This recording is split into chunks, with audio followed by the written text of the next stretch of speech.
YCT के publication के YouTube channel पे आप लोग का स्वागत है। ऑनलाइन प्लेटफॉर्म पे मैं प्रमोद पांडे आपको UP PCS, UPSC, Bihar PCS, Jharkhand PCS सभी हिंदी भाषाओं में होने वाले जो एग्जाम होते हैं पीसीएस लेवल के, उसके जो क्वेश्चन आते हैं उन पे बात करूंगा, वो भी साइंस के क्वेश्चनों पे बात करूंगा। साइंस में भी आज हमने जो टॉपिक लिया है वो लिया है फिजिक्स का, भौतिक का टॉपिक लिया है। और भौतिक में भी बात करें तो यूनिट वाले चैप्टर से लिए है। यूनिट से हमारे बहुत सारे फंडामेंटल यूनिट जो होती हैं उनसे बहुत सारे क्वेश्चन एग्जाम में आते हैं पीसीएस लेवल में। तो उन्हीं क्वेश्चनों को देखेंगे हम, किन किस एग्जाम में कैसे कैसे क्वेश्चन आए हैं, जिससे आपको तैयारी में आसानी रहे। इसकी व्याख्या हमारी बुक में बहुत अच्छे ढंग से लिखी गई है। आप ई बुक मंगा सकते हैं या क्या कहते हैं हार्ड कॉपी भी मंगा के पढ़ सकते हैं। फोन पे पढ़ना चाहें तो ऐप पे जाके ई बुक पे भी पढ़ सकते हैं। तो हमारे क्वेश्चन जो फिजिक्स के एक टॉपिक मेजरमेंट या यूनिट से रिलेटेड है, उसमें फंडामेंटल यूनिट से आए हुए जो क्वेश्चन है उन पे बात करते हैं, देख लेते हैं। पहला क्वेश्चन है, देखिए बीपीएससी में, बिहार पीसीएस में है। अगर साइंस की बात करें तो सबसे अधिक किसी भी पीसीएस एग्जाम में साइंस सबसे ज्यादा पूछी जाती है आपकी बिहार में। बिहार पीसीएस में सबसे ज्यादा साइंस पूछी जाती है। हालांकि साइंस के क्वेश्चन 20-25 क्वेश्चन हर एक एग्जाम में रहते हैं, लेकिन बिहार में थोड़ा सा टफ भी रहते हैं और ज्यादा भी रहते हैं। ठीक है, बात करते हैं। Light year is the unit, प्रकाश वर्ष किसकी इकाई है? तो प्रकाश वर्ष दूरी नापने की इकाई है। हमारी दूरी नापने की कुछ इकाइयां जैसे सेंटीमीटर, मीटर, किलोमीटर ये सब ही हैं, लेकिन जब हमको बहुत दूरी नापनी होती है, खगोलीय दूरी नापनी होती है, यहाँ से पृथ्वी से सूर्य की दूरी, पृथ्वी से चंद्रमा की दूरी, पृथ्वी से बृहस्पति की दूरी जब नापनी होती है तब हम इन बड़ी इकाइयों का यूज करते हैं। हालांकि सबसे बड़ी दूरी नापने की जो इकाई है वो पार्सेक है। नॉर्मली ये प्रकाश वर्ष किसे कहते हैं ये जान लीजिए। प्रकाश द्वारा एक वर्ष में चली गई दूरी, प्रकाश के द्वारा एक वर्ष में चली गई दूरी ही प्रकाश वर्ष कहलाती है। तो ये दूरी नापने की इकाई है। Light year is the unit of दूरी। देखिए बीपीएससी 2020 में पूछा गया क्वेश्चन है। अंतरराष्ट्रीय खगोलीय संघ के अनुसार एक प्रकाश वर्ष वह दूरी है जो प्रकाश अपने निर्वात में एक वर्ष में पूरा करता है। यह इकाई मुख्यतः लंबी दूरियों, दो तारों या गैलेक्सी जैसे अन्य खगोलीय वस्तुओं के बीच की दूरी को नापने में उपयोग होती है। नेक्स्ट क्वेश्चन पे आए। नेक्स्ट क्वेश्चन हमारा है light year is the unit, प्रकाश वर्ष का मात्रक है। तो प्रकाश वर्ष किसका मात्रक है? अभी इस पे बात हुई है। देखिए क्वेश्चन फिर पूछा गया है, री एग्जाम में दोबारा पूछ लिया गया है। ये देखिए फिर इसको री एग्जाम में बिहार में 2020 में हुआ था, पेपर आउट हुआ था, दोबारा भी ये क्वेश्चन पूछ लिया गया। तो बहुत आसान क्वेश्चन है। क्या? दूरी नापने की इकाई है। इसकी व्याख्या आप देख ही चुके हैं। एक चीज यहां लिख लीजिए, प्रकाश वर्ष या लाइट ईयर लंबाई की एक मापन इकाई है, लगभग 95 खरब किलोमीटर की होती है। अंतरराष्ट्रीय खगोलीय संघ के अनुसार एक प्रकाश वर्ष वह दूरी है जो प्रकाश निर्वात में एक साल में तय करता है। ठीक है, करीब 95 खरब किलोमीटर। नेक्स्ट क्वेश्चन पे आए। नेक्स्ट क्वेश्चन है ओम मीटर। ओम मीटर मात्रक है किसका? प्रतिरोध का। प्रतिरोध का मात्रक तो ओम होता है, तो ओम मीटर कैसे हो जाएगा? चालकता का, कंडक्टेंसी का मात्रक, रेजिस्टिविटी प्रतिरोधकता का, और चार्ज। अब इसका आप जानते हैं कूलाम होता है, तो सही आंसर होगा इसका रेजिस्टिविटी। प्रतिरोधकता का जो क्या कहते हैं मात्रक है वो मात्रक है ओम मीटर। ओम मीटर प्रतिरोधकता का मात्रक है। जब किसी चालक में विद्युत धारा प्रवाहित की जाती है तो चालक में गतिशील इलेक्ट्रॉन अपने मार्ग में आने वाले परमाणुओं पर प्रतिरोध लगाते हैं और जिससे उनकी ऊर्जा का ह्रास होता है। इसी प्रतिरोध कहा जाता है। प्रतिरोध का मात्रक ओम होता है और ओम मीटर प्रतिरोधकता का मात्रक होता है। नेक्स्ट क्वेश्चन पे आते हैं। नेक्स्ट क्वेश्चन है हमारा, ये देखिए ये भी बिहार पीसीएस में पूछा गया है री एग्जाम में। In the following which is fundamental physical quantity, निम्नलिखित में से कौन मूल भौतिक राशियां हैं? तो थोड़ा सा आप समझ लीजिए हमारी मूल भौतिक राशियां जो हैं। देखिए जो मापन की प्रणाली है वो एक सीजीएस प्रणाली है जिसे सेंटीमीटर ग्राम सेकंड कहते हैं, एफपीएस प्रणाली है फुट पाउंड सेकंड कहते हैं। उसी तरह एक क्या कहते हैं केजीएस है, किलोग्राम ग्राम, और किलोमीटर ग्राम इस पे नापते हैं, किलोग्राम वाले पे नापते हैं। और एक जो है जिसको हम बोलते हैं एसआई पद्धति। एसआई पद्धति में 7 मात्रक हैं जिनको मूल मात्रक बोला जाता है। इसके अलावा जो उनसे उत्पन्न किए जाते हैं उनको व्युत्पन्न मात्रक बोला जाता है, डिराइव्ड यूनिट। तो फंडामेंटल यूनिट, इसमें क्वेश्चन क्या है, निम्नलिखित में से कौन हमारी फंडामेंटल यूनिट है? तो फंडामेंटल यूनिट बल का मात्रक, बल जो होता है वो एमए होता है। तो एमए क्या हो जाएगा?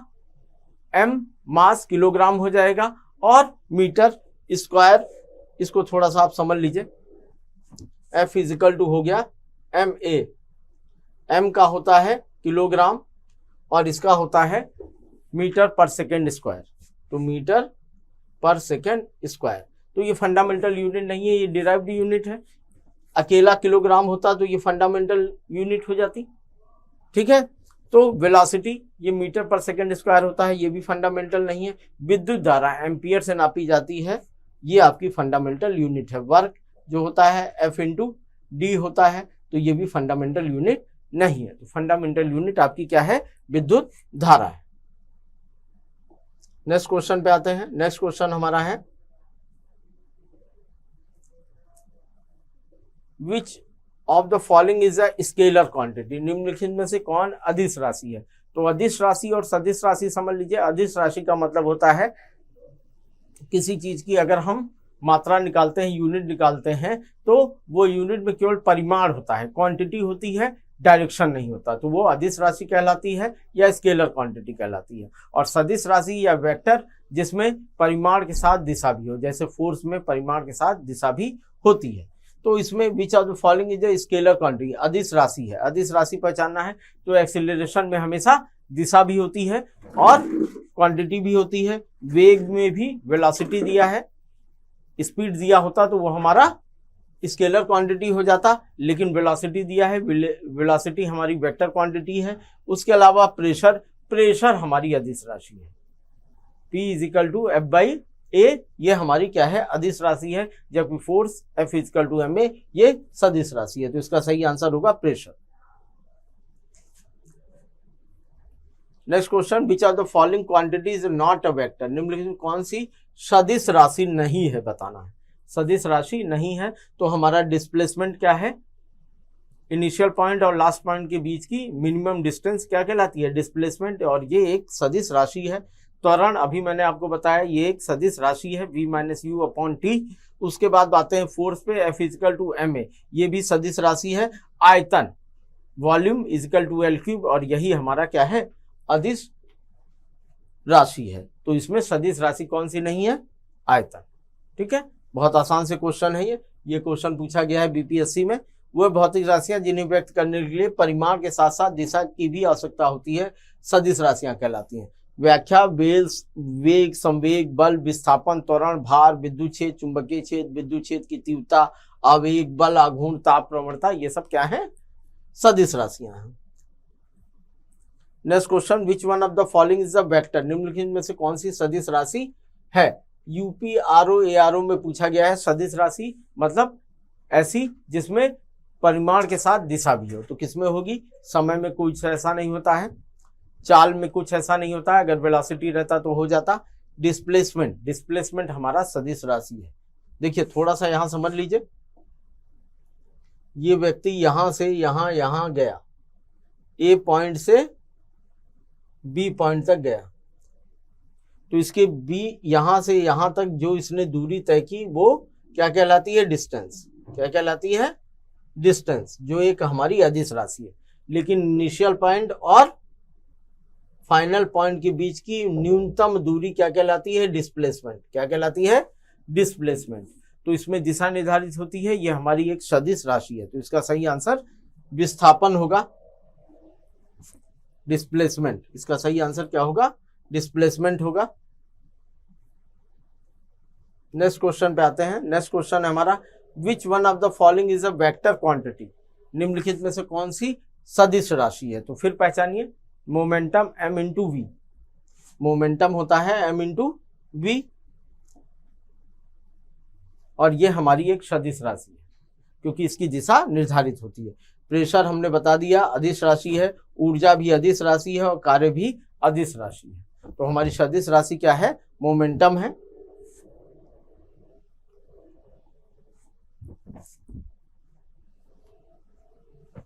नेक्स्ट क्वेश्चन पे आए, ये देखिए ये UPSC में पूछा गया, UPPCS में RFO में पूछा गया क्वेश्चन है, which one is the most not unit of radio active तत्वों को नापने के लिए, रेडियो एक्टिव तत्वों की खोज के लिए बेकुरल ने सबसे पहले रेडियो एक्टिव तत्वों की खोज की। किसने की? बेकुरल ने की। उसके बाद मैडम क्यूरी और उनके पति बहुत सारा योगदान दिए रेडियो एक्टिव तत्वों पे खोज के लिए, और उनकी दोनों लोगों को नोबेल पुरस्कार में भी मिला। हालांकि इसी रेडियो एक्टिव तत्वों के कारण दोनों की मृत्यु भी हो गई। तो बेकुरल रेडियो एक्टिव तत्व से जुड़े हुए थे, तो रेडियो एक्टिव तत्व की नाप के लिए, यूनिट के लिए बेकुरल भी यूज किया जाता है, क्यूरी भी यूज किया जाता है, और रदरफोर्ड भी यूज किया जाता है। आइंस्टीन नहीं यूज किया जाता, आइंस्टीन नहीं यूज किया जा सकता। तो इसका सही आंसर है आइंस्टीन। रेडियो एक्टिव तत्वों को नापने के लिए बेकुरल, रदरफोर्ड और क्यूरी, सबसे ज्यादा क्यूरी यूज किया जाता है। देखिए, खोज हेनरी बेकुरल ने 1896 में की थी, और बेकुरल, क्यूरी और रदरफोर्ड रेडियो सक्रियता के मात्रक हैं। एसआई मात्रल बेकुरल है, ये भी याद रखना है। एक बेकुरल का अर्थ होता है 1/6 प्रति second. The unit of electric current, विद्युत धारा की इकाई क्या है? तो विद्युत धारा की इकाई क्या है? कूलाम जानते हैं, आवेश की इकाई है। वोल्ट विभवांतर की इकाई है। वाट ऊर्जा की इकाई है। और एम्पियर इलेक्ट्रिक करंट की इकाई क्या हो जाएगी? एम्पियर हो जाएगी। ये एक हमारी क्या कहते हैं, एसआई यूनिट नहीं, क्या है? इंटरनेशनल यूनिट है। देखिए लिखा भी है, विद्युत धारा की इकाई एम्पियर, और विद्युत आवेश कूलाम होता है, विद्युत विभव वोल्ट की होती है, और शक्ति वाट ऊर्जा की होगी। नेक्स्ट क्वेश्चन पे आते हैं। नेक्स्ट क्वेश्चन हमारा है, the device is measure electric current को नापने के लिए कौन सा उपकरण यूज किया जाता है? और ये क्वेश्चन आया हुआ है बीपीएससी में ही आया है 2019 में। वोल्ट मीटर, ए मीटर, वोल्टामीटर और पोटेंशियोमीटर। तो इलेक्ट्रिक करंट को नापने के लिए ए मीटर यूज किया जाता है। सही आंसर होगा ए मीटर, जबकि विद्युत धारा का मात्रक एम्पियर कहलाता है। The unit of electric power, विद्युत शक्ति की इकाई क्या है? तो आपका एम्पियर है, वोल्ट है, कूलाम है और वाट है। तो unit of electric power, power किससे नापी जाती है? वाट से नापी जाती है। तो इसका सही आंसर क्या हो जाएगा? वाट। क्या हो जाएगा? Watt. Which is measured in hertz, hertz में क्या नापा जाता है? आवृत्ति नापी जाती है, ऊर्जा नापी जाती है, ऊष्मा नापी जाती है, गुणवत्ता नापी जाती है। तो फ्रीक्वेंसी जो होती है उनको हमेशा हर्ट्ज में नापते हैं। तो फ्रीक्वेंसी, आवृत्ति क्या होती है? आवृत्ति।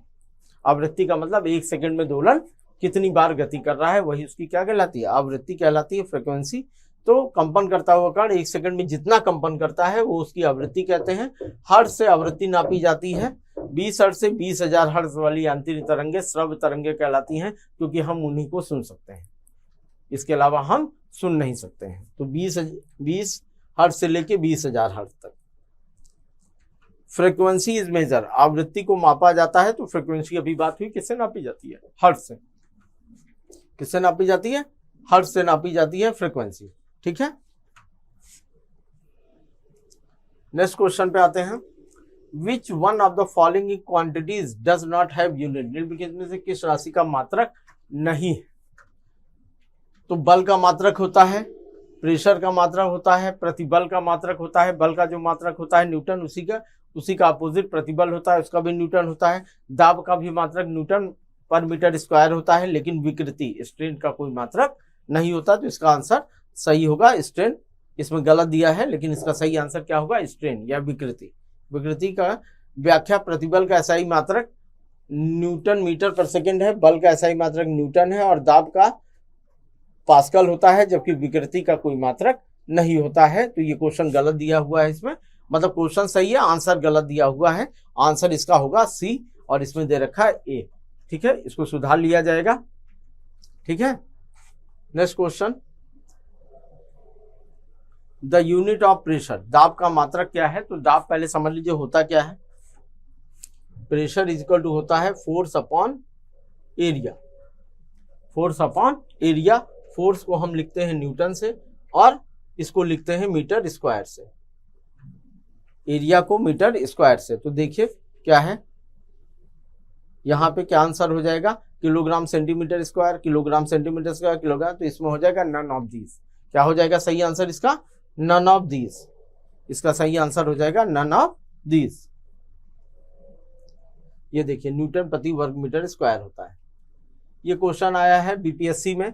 एंगस्ट्रॉम, एंगस्ट्रॉम इकाई है नापने की, छोटी छोटी इकाई, दूरी नापने की इकाई है। तो वेवलेंथ है ना, दूरी है, तो एंगस्ट्रॉम तरंग दैर्ध्य नापने की इकाई है। जैसे अभी बात हो रही थी हमारी प्रकाश वर्ष की बात हो रही थी, लाइट ईयर की बात हो रही थी, पार्सेक की बात हो रही थी, ये सब लंबी दूरियां नापने की इकाई है। उसी तरह एंगस्ट्रॉम हो गया, नैनोमीटर हो गया, ये सब क्या कहते हैं, छोटी दूरियां नापने की इकाई हैं। तो तरंग दैर्घ्य नॉर्मली हम एंगस्ट्रॉम से नापते हैं। एंगस्ट्रॉम तरंग दैर्घ्य मापने की इकाई है, ऊर्जा की इकाई जूल है, आवृत्ति की अंतरराष्ट्रीय मानक इकाई हर्ट्ज होती है, और वेग को हम मीटर पर सेकंड से नापते ही हैं। ये तो आसान सा क्वेश्चन है। नेक्स्ट क्वेश्चन पे आते हैं। ये भी क्वेश्चन आपका यूपी पीसीएस आरओ में पूछा गया है। Loudness of the sound, loudness of the sound is measured in the terms of following. ध्वनि की प्रबलता निम्नलिखित में से नापी जाती है। तो ध्वनि की प्रबलता जो नापी जाती है मेनली किससे, आवृत्ति से, एम्पलीट्यूड से, वेग से, वेवलेंथ से। तो जो ध्वनि की प्रबलता होगी वो किससे नापी जाएगी, एम्पलीट्यूड से। हमेशा किससे नापी जाएगी, एम्पलीट्यूड से। ध्वनि प्रबलता ध्वनि का वो अभिलक्षण है जिसके कारण कोई ध्वनि तेज या मंद सुनाई दे। ध्वनि की प्रबलता ध्वनि तरंगों के आयाम पर निर्भर करती है। ध्वनि तरंगों का आयाम जितना अधिक होगा ध्वनि की प्रबलता ही उतनी अधिक होगी। तो हमेशा याद रखिए ये जो ध्वनि की तीव्रता होती है वो एम्पलीट्यूड से नापी जाती है। Light year is a unit वर्ष। प्रकाश वर्ष किसकी इकाई है, तो प्रकाश की है, समय की है, प्रकाश की तीव्रता की है, खगोलीय दूरी की है। तो एस्ट्रोनॉमिकल डिस्टेंस नापने की इकाई है प्रकाश वर्ष। ये राजस्थान पीसीएस में पूछा गया क्वेश्चन है, और इसकी वैल्यू भी जान लीजिए 9.46 × 10⁻15 मीटर होती है। नेक्स्ट क्वेश्चन पे आते हैं। लाइट ईयर प्रकाश वर्ष क्या होता है। देखिए यूपी लोअर में, झारखंड पीसीएस में पूछा गया है, यूडीएलडीए में पूछा गया है, एमपी पीसीएस में पूछा गया है, यूपी आरओ में पूछा गया है। देखिए कई जगह ये क्वेश्चन पूछा गया है। तो यूनिट से आपके क्वेश्चन बहुत आ रहे हैं, इस वजह से आप देखिए। तो year which had maximum sunlight, वह वर्ष जिसमें प्रकाश अधिकतम रहा हो, नहीं। Year in which work load was very light, ये भी गलत है। Distance travelled by light in 1 year in vacuum, ये भी होना चाहिए साथ में। तो प्रकाश द्वारा एक वर्ष में चली गई दूरी ही क्या कहलाती है, प्रकाश वर्ष कहलाती है। Next question, which of the following is not a time unit. समय इकाई निम्नलिखित में से कौन सी नहीं है, समय की इकाई कौन सी नहीं है। तो वर्ष समय से नापा जाता है, यूपी पीसीएस में पूछा गया है, असिस्टेंट फॉरेस्ट कंजर्वेशन एग्जाम में। दिन भी समय नापने के काम आता है, प्रकाश वर्ष भी समय नापने के काम आता है, और घंटा भी समय नापने के काम आता है। अब यहाँ देखिए क्या गलती हो रही है, प्रकाश वर्ष दूरी नापने के काम आता है, लाइट ईयर लगा हुआ है, तो इसका मतलब आप ये मत समझ लीजिए कि ये समय नापने के काम आता है। एक वर्ष में प्रकाश द्वारा चली गई दूरी, तो दूरी नापने का क्या है, प्रकाश वर्ष। इस तरह कंफ्यूजिंग क्वेश्चन भी आपको देंगे तो आपको सॉल्व करते समय ध्यान रखना है। स्पीड, लाइट की जो स्पीड होती है वो 3 × 10⁻, इसमें सब पता नहीं क्या क्या मिला के दे दिया है, 3 × 10⁸ मीटर पर सेकेंड होती है। ये सब तो बहुत आसान क्वेश्चन है, आपको मालूम है। तो ये देख लीजिए, निर्वात में 3 × 10⁸ मीटर पर सेकेंड होती है। पानी में देखिए थोड़ा सा एक चीज यहाँ जान लीजिए, पेन, तो स्पीड ऑफ लाइट जो होती है, स्पीड ऑफ लाइट ये जो होती है ये सबसे ज्यादा होती है वैक्यूम में या निर्वात में। निर्वात से कम होती है हवा में या वायुमंडल में या गैस में, उसके बाद लिक्विड में, और उसके बाद सॉलिड में। ये, और इसी का जस्ट उल्टा होती है sound, speed of sound. Speed of sound जो होती है वो उल्टा होती है, सॉलिड में सबसे ज्यादा होगी, और उसके बाद लिक्विड में होगी, और उसके बाद आपकी गैस में होगी, और वैक्यूम में होती ही नहीं है। तो साउंड उल्टा चलती है और लाइट ऐसे चलती है। तो लाउड वैक्यूम में सबसे तेज चलेगी, और नॉर्मल निर्वात या वायुमंडल में जो लाइट की स्पीड होती है वो होती है 3 × 10⁸ मीटर पर सेकेंड। नेक्स्ट क्वेश्चन पे आते हैं। ये क्वेश्चन देखिए यूपी पीसीएस प्री में पूछा गया क्वेश्चन है। राशियां दी हैं, इनको सुमेलित करना है। राशियां दी हैं, इनको सुमेलित करना है। जैसे देखिए दाब को हम नापते हैं पास्कल से। कूट का प्रयोग, सही उत्तर चुनिए। दिया हुआ है उच्च वेग, ठीक है, मैक से नापते हैं, तरंग दैर्घ्य एंगस्ट्रॉम से, एनर्जी को, ऊर्जा को हम जूल से नापते हैं। तो इसमें हाई स्पीड उच्च वेग 1 A B C D चारों सही है कि दिया हुआ है। देखिए आप यहाँ व्याख्या देखिए तो समझ में आएगा। उच्च वेग मेक, जिसकी स्पीड लाइट की स्पीड से ज्यादा होती है उसको मैक ध्वनियां कहते हैं। ऐसी ध्वनियां जिनकी स्पीड लाइट की स्पीड से मतलब 3 × 10⁸ मीटर पर सेकेंड ध्वनि की स्पीड से ज्यादा होती है उनको मेक बोलते हैं। तो 3 × 10⁸ मीटर पर सेकेंड से ज्यादा है तो वो मेक हो गया, है ना। और वेवलेंथ को एंगस्ट्रॉम से नापते हैं, दाब को पास्कल होते ही है और ऊर्जा का मात्रक जूल होता ही है। तो ये चारों ऑप्शन सही है। उसके बाद फिर ये क्वेश्चन दिया हुआ है और ये क्वेश्चन आया हुआ है आपके यूपीपीसीएस प्री जीएस 2003-2005 में। भौतिक राशियां हैं, त्वरण है, तो त्वरण को हम नापते हैं किससे, मीटर पर सेकंड स्क्वायर से। तो ए का हो जाएगा चौथा, ए का हो जाएगा चौथा। बल है, बल को हम न्यूटन से नापते हैं तो बी का हो जाएगा तीसरा। ऊर्जा को हम जूल से नापते हैं और आवेग को न्यूटन पर सेकंड से नापते हैं। तो इसका सही आंसर ए का चौथा,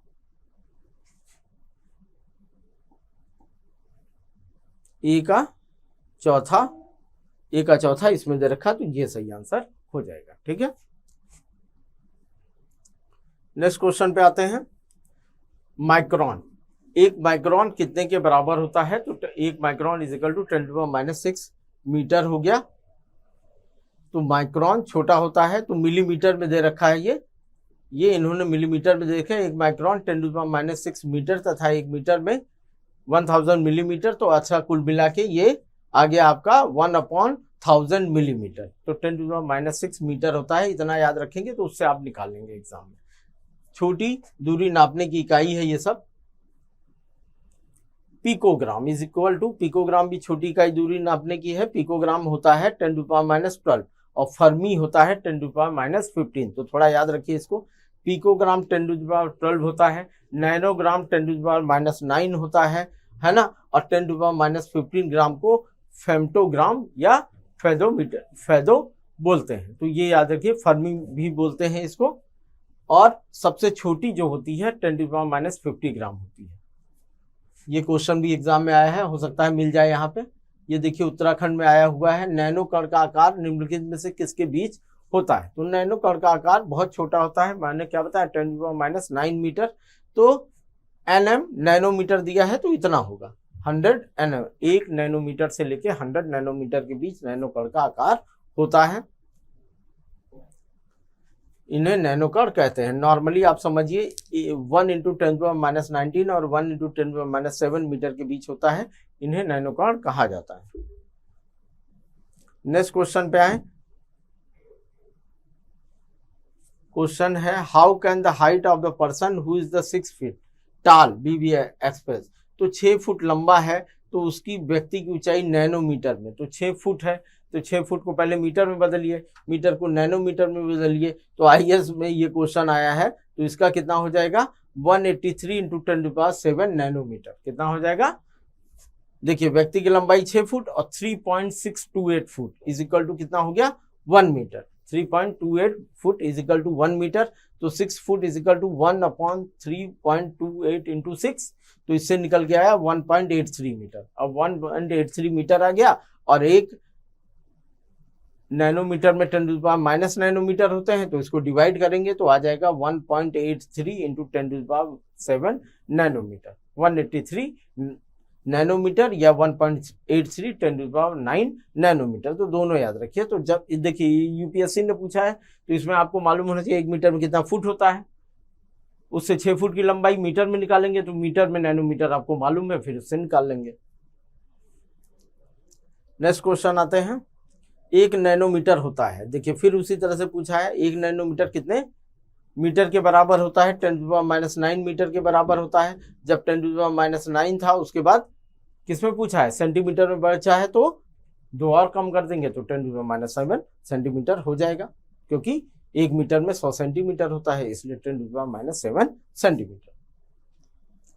ये क्वेश्चन आपके उत्तराखंड आरओ में आया है। The parsec is the unit of, अभी मैंने बताई दूरी नापने की सबसे बड़ी इकाई क्या है, पार्सेक है, ना कि आपकी लाइट ईयर है। लाइट ईयर से भी ज्यादा क्या होती है, पार्सेक होती है, ये याद रखिए।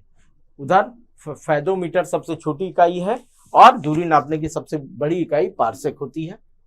ये होती है 3.08 इंटू 10⁻16 मीटर, या एक पार्सेक में होता है 3.26 प्रकाश वर्ष। ये भी याद रखिए, एग्जाम में पूछा जाता है आपके।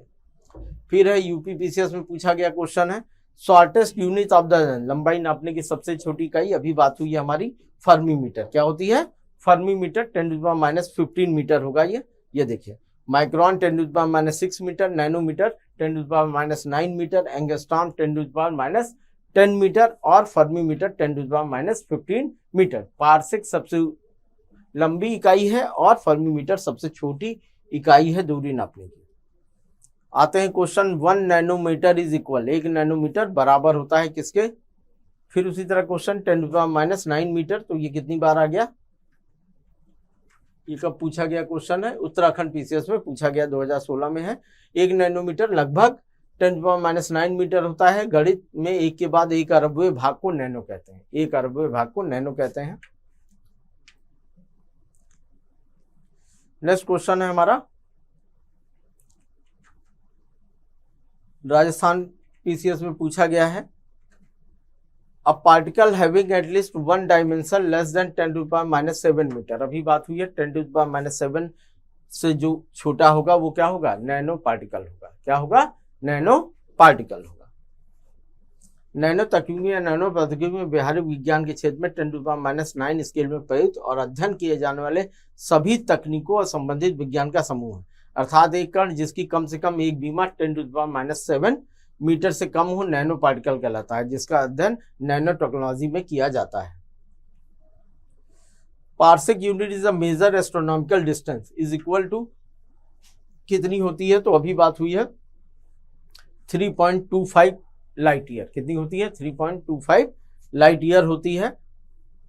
और एक पार्सेक में कितने मीटर होते हैं ये भी आप याद रखिए, 3.08 into 10⁻16 metre.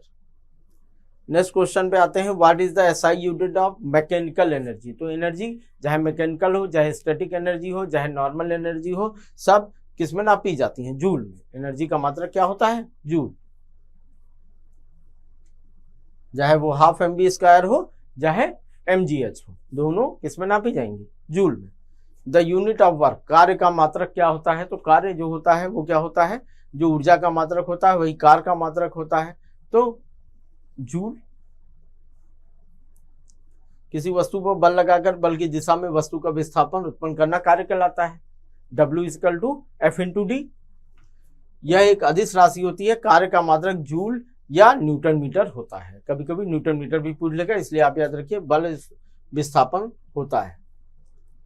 How much the 1 barrel of oil experimentally? देखिए यूपीपीसीएस 2009 में पूछा गया क्वेश्चन है। जो हमारा क्रूड ऑयल विदेशों से आता है वो बैरल में आता है, तो एक बैरल में करीब 159 लीटर समथिंग होता है, तो 159 लीटर याद रखिए। एक बैरल में इतने लीटर होता है। क्वेश्चन है which one of the following is not correctly? निम्नलिखित में से कौन सुमेलित नहीं है? जीएस में आया है, यूपीपीसीएस मेंस में। नॉट जहाज के चाल की माप होती है, ठीक है। नॉटिकल माइल नौसंचालन में प्रयुक्त दूरी की इकाई है। एंगस्ट्रॉम प्रकाश के तरंग दैर्घ्य की इकाई है। और प्रकाश वर्ष समय मापने की इकाई है। देखिए फिर गलती हुआ, प्रकाश वर्ष दूरी मापने की इकाई है। प्रकाश वर्ष दूरी मापने की इकाई है। और ऑप्शन हमारे सही है। नॉटिकल मील नौसंचालन में प्रयुक्त होता है। एंगस्ट्रॉम तरंग दैर्घ्य नापने की इकाई है ये। और क्या कहते हैं? नॉट जहाज की जो चाल होती है, स्पीड को वहां क्या बोलते हैं? नॉट बोलते हैं। चंद्रमा की सतह से एक चट्टान को पृथ्वी पर लाया जाता है, तब क्या क्या चीजें होने की संभावना है? तो इसका द्रव्यमान बदल जाएगा, इसका भार तथा द्रव्यमान दोनों बदल जाएगा, इसके भार तथा द्रव्यमान दोनों अपरिवर्तित रहेंगे। इसका भार बदल जाएगा परंतु द्रव्यमान नहीं। देखिए यूपीपीसीएस में है, थोड़ा सा इसको समझ लीजिए। भार इक्वल टू होता है W = mg। भार इक्वल टू होता है weight equal to mass into gravitational force. तो कोई चीज अगर चंद्रमा पे लाई गई तो चंद्रमा पे पृथ्वी का 1/6 ग्रेविटेशनल फोर्स होता है, तो उसका भार तो नो डाउट चेंज हो जाएगा क्योंकि जी की वैल्यू बदल जाएगी। लेकिन m नहीं बदलेगा, तो इसका सही आंसर क्या हो जाएगा? इसका भार बदल जाएगा परंतु द्रव्यमान नहीं बदलेगा। इसका सही आंसर ये होगा। चीजें समझ गए होंगे आप कि किस हिसाब से मैंने बताया। m नहीं बदलेगा, w बदल जाएगा। जहां पे मास में g का मल्टीप्लाई हो जाए वो भार हो जाता है, ठीक है ना। तो द्रव्यमान सेम रहेगा और g बदल जाएगा, यहाँ पे लिखा भी हुआ है। नेक्स्ट क्वेश्चन पे आते हैं। Which unit of the measurement is multiplied by 0.39 to convert into inches. Inches में बदलने के लिए मीटर में, 1 मीटर में कितने इंच होते हैं, तो ये क्वेश्चन पूछे जाते हैं। और 1 मीटर में कितने सेंटीमीटर होते हैं, अभी 1 मीटर में हमने देखा कितना निकल रहा था, यहाँ पे सेंटीमीटर हो जाएगा। याद रखिए कि 0.3 का मल्टीप्लाई करने पर सेंटीमीटर किस में बदल जाएगा, इंच में बदल जाएगा। सेंटीमीटर में 0.39 का गुणा करने पर इंच प्राप्त होता है तथा 1 मीटर इतने इंच के बराबर होता है। 1 फुट में 12 इंच होते हैं। ये क्वेश्चन कहाँ पूछा गया था, यूपी यूडीए एलडीए में पूछा गया क्वेश्चन है। नेक्स्ट क्वेश्चन पे आते हैं। Electron volt is unit. Electron volt इकाई होती है, तो इलेक्ट्रॉन वोल्ट क्या नापने की इकाई होती है, ऊर्जा की। ऊर्जा की इकाई क्या होती है, इलेक्ट्रॉन वोल्ट भी कहते हैं। इलेक्ट्रॉन के आवेश की केवल कूलाम होता है। वोल्ट की वाट और पावर की वाट हो गई और वोल्ट हो गई इसकी, तो इसकी सही आंसर क्या होगा, ऊर्जा। इलेक्ट्रॉन वोल्ट ऊर्जा की इकाई है। दो बिंदुओं जिनके बीच 1 वोल्ट का विभवांतर हो, मध्य किसी इलेक्ट्रॉन को बिंदु ए से बिंदु बी तक ले जाने में जो कार्य करना पड़ता है उसी को ईवी बोलते हैं, इलेक्ट्रॉन वोल्ट बोलते हैं। तो जितनी ऊर्जा की आवश्यकता होती है इसलिए ऊर्जा का इकाई है। इलेक्ट्रॉन वोल्ट किसकी इकाई है, ऊर्जा की इकाई। नेक्स्ट क्वेश्चन पे आते हैं। नेक्स्ट क्वेश्चन हमारा है which of the following SI unit are not correctly match. कौन सी एसआई यूनिट करेक्टली मैच नहीं है, आसान सा क्वेश्चन होगा। ये यूपी लोअर में पूछा गया है। जूल कार्य की इकाई है, बिल्कुल सही है। बल की इकाई न्यूटन है। द्रव्यमान की इकाई किलोग्राम है और प्रेशर की इकाई डाइन नहीं है। प्रेशर की पास्कल होती है, दाब नहीं होती है। तो राशियां देख लीजिए, जूल बल न्यूटन और पास्कल सीजीएस प्रणाली में बल का मात्रक डाइन है। तो सीजीएस प्रणाली में है और यहाँ पे क्या है, पूछा है एसआई यूनिट में। किसमें पूछा है, एसआई यूनिट में, ये ध्यान रखना है। अब है डेसिबल। डेसिबल ध्वनि की तीव्रता नापने की इकाई है। तो ध्वनि की तीव्रता नापी जाती है किससे, डेसिबल से। इसी से हम शोर का, मध्यम ध्वनि का जो हमारा साउंड पोल्यूशन है वो डेसिबल से ही नापते हैं। तो ध्वनि की तीव्रता या इंटेंसिटी ऑफ साउंड नापने की इकाई है क्या, डेसिबल। ध्वनि की तीव्रता डेसिबल में नापते हैं। प्रकाश वर्ष के बारे में जान गए हैं और कैलोरी ऊष्मा मापने की इकाई है। नेक्स्ट क्वेश्चन पे आता है for which decibel use to measure. Decibel किसे नापने के लिए प्रयोग किया जाता है, एमपीपीसीएस में आया है। तो वातावरण में ध्वनि की तीव्रता नापने के लिए हम डेसिबल का यूज करते हैं। बहुत आसान सा क्वेश्चन है ये। नेक्स्ट क्वेश्चन पे आते हैं। नेक्स्ट क्वेश्चन हमारा है, ये यूपी लोअर में पूछा गया क्वेश्चन है और इसमें सुमेलित करना है। तो सुमेलित कीजिए। बार जो होता है, तो बार प्रेशर को नापने के लिए होता है 760 बार। 760 mmHg जो होता है वो क्या कहलाता है, एक बार कहलाता है। तो ये प्रेशर नापने की इकाई है कोई बार, ठीक है। और बाइट कंप्यूटर में यूज होता है। रिएक्टर स्केल में इंटेंसिटी ऑफ अर्थ क्यूब में यूज होता है। बचा जरा क्यूसेक। क्यूसेक क्या हो गया, रेट ऑफ फ्लो हो गया। तो इसका सही आंसर हो जाएगा ए का थर्ड। ए का थर्ड देखिए कहाँ है, ए का थर्ड 2 जगह दिया हुआ है तो और मिला लीजिए। डी का क्या कहते हैं, ए देख लीजिए, डी का ए और बी, तो ये आंसर हो गया। ठीक है, बहुत आसान से क्वेश्चन है। अगर आपको 1-2 का भी मालूम है तो आप इन क्वेश्चनों को आसान से सॉल्व कर लेंगे। अब आप सोचिए, देखिए फिजिक्स में से एक टॉपिक से इतने क्वेश्चन आ रहे हैं। नॉर्मली हम देखते हैं पीसीएस आईएएस तैयारी करने वाले लड़के बहुत पढ़ेंगे साइंस में, तो केवल पढ़ेंगे बायोलॉजी के पोर्शन को। किसको पढ़ेंगे, बायोलॉजी के पोर्शन को। फिजिक्स केमिस्ट्री को एकदम नहीं टच करते, जबकि फिजिक्स केमिस्ट्री से भी क्वेश्चन रहते हैं। जहाँ एक क्वेश्चन के लिए लड़ाई है, वहाँ अगर 2-3 क्वेश्चन फिजिक्स और केमिस्ट्री के आ रहे हैं तो कभी कभी 4-5 आ जाते हैं, दोनों को मिला के 6 तक आ जाते हैं। तो उसको आपको पढ़ना चाहिए, ठीक है। नहीं पढ़ना चाहते हैं तो कम से कम हमारे साथ जुड़े रहिए। फिजिक्स के जो क्वेश्चन आए हुए हैं आईएएस पीसीएस में वो आप सॉल्व करते रहेंगे, तो इसी से आपको बहुत जानकारी हो जाएगी। ठीक है, नेक्स्ट क्वेश्चन पे आते हैं। नेक्स्ट क्वेश्चन है हमारा, इसको भी मैच करना है, तरंग दैर्ध्य है। फिर हम उठा लेते हैं पेन और देखते हैं। देखिए, ध्वनि की तीव्रता अभी बात हुई है, आप किससे नापते हैं? डेसिबल से। सी का चौथा मिलाइए, ठीक है। तरंग दैर्ध्य किससे बात हुई है? एंगस्ट्रॉम से नापते हैं, ठीक है। एनर्जी जूल से नापते हैं, ठीक है। आवृत्ति हर्ट्ज से नापते हैं। तो बहुत आसान सा क्वेश्चन है, ए का दूसरा, बी का तीसरा, दूसरा तीसरा, आवृत्ति पहला, तो ए आंसर होना चाहिए। तो इसको इस तरह क्वेश्चन जो दिए रहते हैं तो थोड़ा सा आप अपने आप मिला लिया करिए, मैंने बता दिया है। देखिए ये आंसर है इसका 2341। क्या आंसर है? 2341। यहाँ व्याख्या देख लीजिए, तरंग दैर्ध्य का मांगे तरंग एंगस्ट्रॉम है, ऊर्जा का मात्रक जूल, ध्वनि की तीव्रता डेसिबल में मापी जाती है, तो आवृत्ति का मात्रक हर्ट्ज है। तो मेजरमेंट पहला जो चैप्टर है आपका यूनिट, उससे देखिए कितने क्वेश्चन आए हुए हैं हर एक एग्जाम में घूम घूम के। नेक्स्ट है हमारा, फिर मिलाने के लिए सुमेलित किया है। देखिए ये क्वेश्चन आया है यूपी लोअर 2002 में। वाट किसका नापता है? ऊष्मा। नॉट अभी बताए समुद्री जहाज की गति हो गई। नॉटिकल मील नौ संचालन में यूज होता है। वाट पावर के लिए हो गया और कैलोरी ऊर्जा के लिए, तो कैलोरी ऊर्जा के लिए हो गया। डी का पहला पहले देखिए किसमें दे रखा है? इसमें दे रखा है, तो यही आंसर हो जाएगा, बस बहुत दिमाग लगाने की जरूरत नहीं है। देखिए डी का पहला, ए का चौथा पावर के लिए शक्ति हो गई, बी नॉट था तो बी का तीसरा हो गया, समुद्री जहाज की गति हो गई, नॉटिकल मील नौ संचालन में यूज किया जाता है और कैलोरी ऊष्मा का मात्रक। नेक्स्ट क्वेश्चन पे आते हैं। देखिए क्वेश्चन आया हुआ है आपका यूपी पीसीएस एसीएफ में आया हुआ है 2017 में। विच of the following pair is not correctly match? निम्नलिखित में से कौन सा युग्म में सही सुमेलित नहीं है? तो सही सुमेलित नहीं है, light year unit of distance एकदम सही है। प्रकाश, पार्सेक समय की इकाई, ये गलत हो गया। पार्सेक भी दूरी की इकाई है, दूरी की सबसे बड़ी इकाई हमारी पार्सेक है, तो कौन सा सुमेलित नहीं है? तो ये गलत हो गया। डेसिबल ध्वनि की तीव्रता नापती है और हर्ट्ज आवृत्ति को नापती है, तो गलत इसमें हो जाएगा समय की इकाई। पार्सेक दूरी नापने की इकाई है।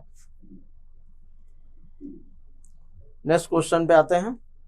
Megawatt is a unit measure to electricity which is, megawatt बिजली के मापने की इकाई जो है तो क्या है? उत्पादित की जाती है, उपभोग की जाती है, बचत की जाती है, लॉस ड्यूरिंग ट्रांसमिशन में हास हो जाता है, दोनों चीजें हैं। तो इसका हो जाएगा क्या? मेगावाट में बिजली पैदा की जाती है। हम देखिए जैसे नॉर्मल समझते हैं कि इतने मेगावाट का प्लांट लगा है, इतने मेगावाट का प्लांट लगा है, तो उत्पादन में यूज किया जाता है। जैसे अगर हम बात करें पावर प्लांट पैदा किया जाए, न्यूक्लियर से भी बिजली पैदा की जाती है, तो वहां क्या बोलते हैं? इतने मेगावाट के 4 टरबाइन लगी हुई है ना। तो ये जो मेगावाट है ये उत्पादन के लिए मेनली यूज किया जाता है।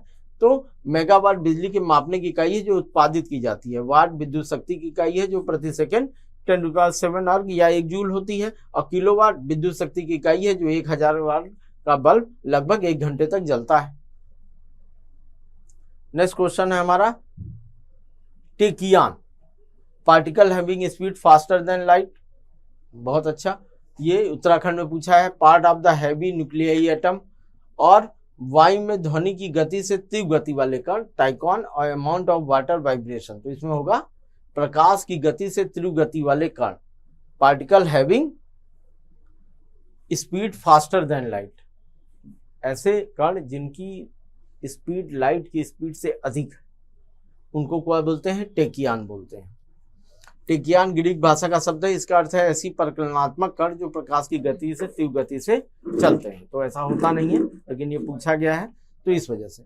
अगर क्या कहते हैं हम बात करें तो आज हम लोगों ने सॉल्व किए हैं कितने क्वेश्चन? 50 क्वेश्चन सॉल्व किए हैं। अभी इसमें और भी क्वेश्चन है, उनको कल सॉल्व करेंगे हम, कल चीजों को देखेंगे। तब तक के लिए आप YCT से जुड़े रहिए, है ना, और इसको पढ़ते रहिए तो आपको आराम बहुत मिलेगा। आप ये जाने रहिए एग्जाम में आप नॉर्मल ढंग से क्वेश्चन सॉल्व करने में आपको बहुत आसानी रहेगी। अगर आने वाले एग्जाम के हिसाब से आप इसको पढ़ते हैं तो आपके क्वेश्चन नहीं गलत होने वाले। आप देख ही रहे हैं, पॉलिटी आपको सॉल्व कराया जा रहा है, इकोनॉमिक्स सॉल्व कराया जा रहा है। मैं प्रमोद पांडे आपको क्या कहते हैं सॉल्व करा रहा हूँ साइंसी, तो इन सब सारे क्वेश्चन आपके सही हो जाएंगे। और जब ये सारे क्वेश्चन आपके सही हो जाएंगे तो आप प्लस हो जाएंगे, आप क्या कहते हैं, प्लस हो जाएंगे हर एक बच्चे से। चलिए नेक्स्ट क्वेश्चन हम लोग देखते हैं। नेक्स्ट क्वेश्चन है, एक कार्बन क्रेडिट समतुल्य है। कार्बन क्रेडिट क्या होता है, इसको पहले थोड़ा सा समझ लीजिए। जो ग्लोबल वार्मिंग हो रही है उसमें कार्बन डाइऑक्साइड की मात्रा बहुत छूटती है। बहुत सारे विकसित देशों में बहुत सारे कल कारखाने हैं, बहुत सारे परिवहन के साधन हैं, जिसकी वजह से वहाँ पे कार्बन डाइऑक्साइड अधिक मात्रा में छोड़ी जाती है। जबकि कई सारे ऐसे देश हैं जो अल्प विकसित हैं, जहाँ कारखाने नहीं हैं, है ना, बड़ी बड़ी इंडस्ट्रीज नहीं है, गाड़ियाँ नहीं है, तो वहाँ पे और पेड़ों की संख्या भी ज़्यादा है, वहाँ कार्बन डाइऑक्साइड की मात्रा थोड़ा कम छोड़ी जाती है। तो कार्बन क्रेडिट ऐसे देशों को दिया जाता है जो कार्बन डाइऑक्साइड गैसों को कम छोड़ते हैं। तो ये जो मात्रा रखी गई है वो रखी गई है, एक कार्बन क्रेडिट का मतलब होता है 1000 किलोग्राम कार्बन डाइऑक्साइड। कितना होता है, 1000 किलोग्राम CO2। तो ये आंसर इसका होगा ये, ठीक है। कार्बन क्रेडिट में 1000 किलोग्राम CO2 के बराबर समतुलता प्रदान की गई है, ठीक है। नेक्स्ट क्वेश्चन पे आते हैं। नेक्स्ट क्वेश्चन हमारा है Dobson. Dobson unit is use for the measurement. Dobson जो यूनिट है किस लिए यूज होती है, तो पृथ्वी की मोटाई नापने में डॉप्सन नहीं यूज होता है। थिकनेस ऑफ द डायमंड, हीरे की मोटाई नापने में नहीं यूज होता है। ओजोन परत की मोटाई नापने में, शोर के मापन में। तो thickness of the ozone layer जो नापी जाती है वो हमारी नापी जाती है किससे, डॉप्सन से। एक डॉप्सन में मिलीमीटर के बराबर होता है डॉप्सन, और ये देखिए एक डॉप्सन में 1/100 मिलीमीटर होता है। कितना होता है, 1/100 मिलीमीटर, या 100 डॉप्सन बराबर 1 मिलीमीटर होगा। 100 डॉप्सन बराबर 1 मिलीमीटर होगा। ये नॉर्मली यूज किया जाता है ओजोन परत की मोटाई नापने में। ओजोन परत का क्षय हो रहा है क्लोरोफ्लोरोकार्बन गैसों के कारण, उनकी मोटाई नापने में इसका उपयोग किया जाता है। नेक्स्ट क्वेश्चन है हमारा, which one is not correctly match. कौन सा युग्म सुमेलित नहीं है। तो यहाँ देखिए उत्तराखंड पीसीएस से पूछा गया क्वेश्चन है। सेल्सियस, सेल्सियस टेम्परेचर ताप को नापता है, एकदम सही है। किलोवाट और इलेक्ट्रिक विद्युत से रिलेटेड है। RH फैक्टर रक्त को नापता है। और रिएक्टर स्केल, ये आप जानते हैं, सिस्मोग्राफ जिसे बोलते हैं, जो हमारे भूकंप को नापता है, भूकंप की तीव्रता को नापता है। रिचर स्केल 1 से 9 तक इसमें होती हैं। तो इसका सही आंसर, तो यहाँ आर्द्रता नहीं होगी, उसको हाइग्रोमीटर नापता है, आर्द्रता को नापता है हाइग्रोमीटर। तो यही गलत है, मतलब इस क्वेश्चन के हिसाब से यही सुमेलित आंसर है। तो इसका आंसर क्या होगा, डी होगा। नेक्स्ट क्वेश्चन पे आते हैं। नेक्स्ट क्वेश्चन है हमारा,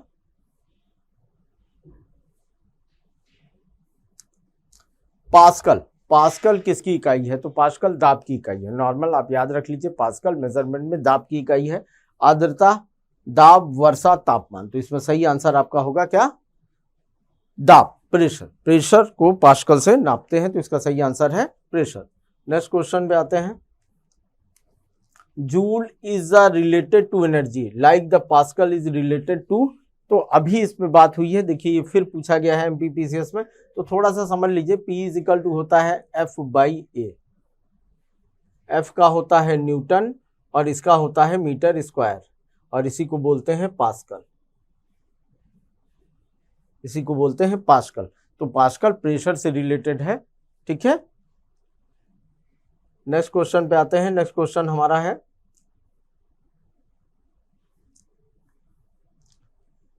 सुमेलित करना है।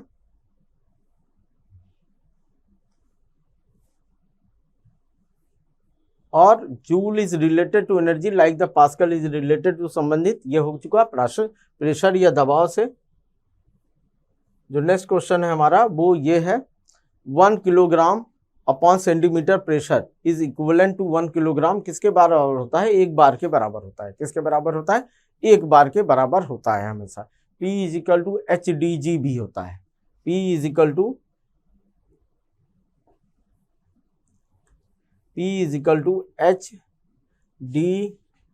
भी होता है। D है घनत्व, G है ग्रेविटेशन और H है हाइट, प्रेशर, इस पे भी डिपेंड करता है। तो 1 किलोग्राम सेंटीमीटर स्क्वायर का मतलब होता है 1 बार। किसके बराबर होता है, 1 बार के बराबर होता है। नेक्स्ट क्वेश्चन पे आते हैं। नेक्स्ट क्वेश्चन जो हमारा है वो है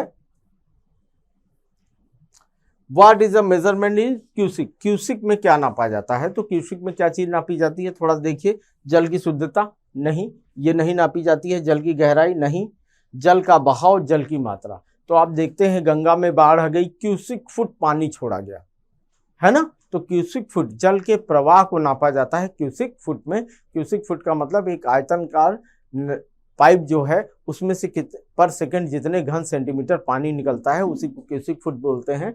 तो क्यूसिक नापा जाता है जल के बहाव को। फ्लो ऑफ वाटर आता है, यहां ये याद रखिएगा 28.3 लीटर प्रति सेकंड पानी का बहाव होता है। एक क्यूसिक का अर्थ होता है 1 घन फुट पानी होता है, और 1 घन फुट पानी में से 1 सेकंड में 28.3 लीटर अगर निकले तो 1 सेकंड छोड़ा गया पानी है। तो ये याद रखिएगा 28.3 लीटर प्रति सेकंड पानी का बहाव होता है। किसमें? प्रति सेकंड 1 घन फुट पानी का बहाव। नेक्स्ट क्वेश्चन है, ये देखिए आपका आया हुआ एमपीपीसीएस में, which one of the following is not a unit of heat. Heat को नापने की कौन इकाई नहीं है? Calorie, kilo calorie, kilo joule, watt. तो इसमें आप देखिए किलो वाट होता तो ये हो जाता, ठीक है। तो किलो कैलोरी, किलो जूल, तो वाट। वाट तो विभव विभवांतर नापने का है, तो इसका सही आंसर होगा वाट। सब ऊष्मा के मात्रक है लेकिन ये मात्रक नहीं है। Which one of the following is not a unit of heat. ऊष्मा की इकाई निम्नलिखित में से कौन नहीं है? यूपीपीसीएस आरओ में पूछा गया क्वेश्चन है। देखिए कितने क्वेश्चन आ रहे हैं आपके यूनिट और फंडामेंटल से, इसलिए फंडामेंटल यूनिट आपको बहुत ढंग से पढ़नी है और ये सब डिराइव्ड यूनिट से हैं। सेंटीग्रेड, कैलोरी, अर्ग, जूल। तो सेंटीग्रेड ताप का टेम्परेचर नापता है, जबकि ये सब एनर्जी नापते हैं, चाहे कैलोरी हो गया, सीजीएस प्रणाली में अर्ग होता है, और जूल हो गया, ये सब आपका। तो सही आंसर इसमें क्या होगा? सेंटीग्रेड। ये ताप नापने का यूनिट है। नेक्स्ट क्वेश्चन देखिए हमारा एमपीपीसीएस में आया, how many watts are there in 1 horsepower. 1 horsepower में कितना होता है? 746 वाट होता है। इसको याद कर लीजिए, एग्जाम में बहुत पूछा जाता है। ये देखिए आया हुआ क्वेश्चन है एमपीपीसीएस में, 746 वाट के बराबर 1 हॉर्स पावर होता है। तो इसका सही आंसर होगा 746। नेक्स्ट क्वेश्चन हम देखते हैं। नेक्स्ट क्वेश्चन है हमारा, यूनिट ऑफ फोर्स। बल का मात्रक क्या होता है? तो बल का मात्रक क्या होता है? F = ma। थोड़ा सा देख लीजिए, F = ma। m का मात्रक हो गया मास, किलोग्राम हो गया, और a का मात्रक हो गया मीटर पर सेकेंड स्क्वायर। तो ये हो गया, और इसी को हम बोलते हैं न्यूटन। क्या बोलते हैं? न्यूटन। तो बल का मात्रक क्या है? न्यूटन। रदरफोर्ड कल ही बात हुई थी, है ना। ये नापने का यंत्र है रेडियो एक्टिविटी को। फैराडे और फर्मी दूरी नापने का यंत्र है, और फैराडे विद्युत तीव्रता से रिलेटेड है। नेक्स्ट क्वेश्चन पे आते हैं। नेक्स्ट क्वेश्चन है हमारा, ये क्वेश्चन देखिए आपका छत्तीसगढ़ पीसीएस में आया है, what is the unit of atmospheric pressure. तो एटमॉस्फेरिक प्रेशर को हम किससे नापते हैं? 746 मिलीमीटर बार। हाइड्रोजन, Hg, हाइड्रोजीनियम मतलब पारा, पारे का 760 मिलीमीटर का जो बार होता है उसी से नापते हैं, तो बार। तो यूनिट ऑफ एटमॉस्फेरिक प्रेशर क्या होता है? बार। हमेशा याद रखिए, इसका सही आंसर क्या होगा? बार। और 1 बार = 10⁵ न्यूटन पर मीटर स्क्वायर भी होता है। नेक्स्ट क्वेश्चन है हमारा, for what ampere is used. Ampere नापने की इकाई किसकी इकाई है? एम्पियर। तो एम्पियर किसको नापता है? विद्युत धारा को। इलेक्ट्रिसिटी को एम्पियर नापता है। ये सब आपके फंडामेंटल 7 यूनिट जो है उन्हीं में से पूछा जा रहा है। तो विद्युत धारा भी है उसमें, तो विद्युत धारा को नापने के लिए एम्पियर यूज किया जाता है। नेक्स्ट क्वेश्चन है, kilowatt hour is the unit. तो द्रव्यमान की नहीं, द्रव्यमान की तो किलोग्राम होती है, समय की सेकंड होती है, और इलेक्ट्रिक विद्युत ऊर्जा की जूल होती है, और विद्युत शक्ति की होती है आपकी किलोवाट घंटा मात्रक। तो पावर जो नापते हैं वो किलोवाट घंटा में नापते हैं। नेक्स्ट क्वेश्चन पे आते हैं।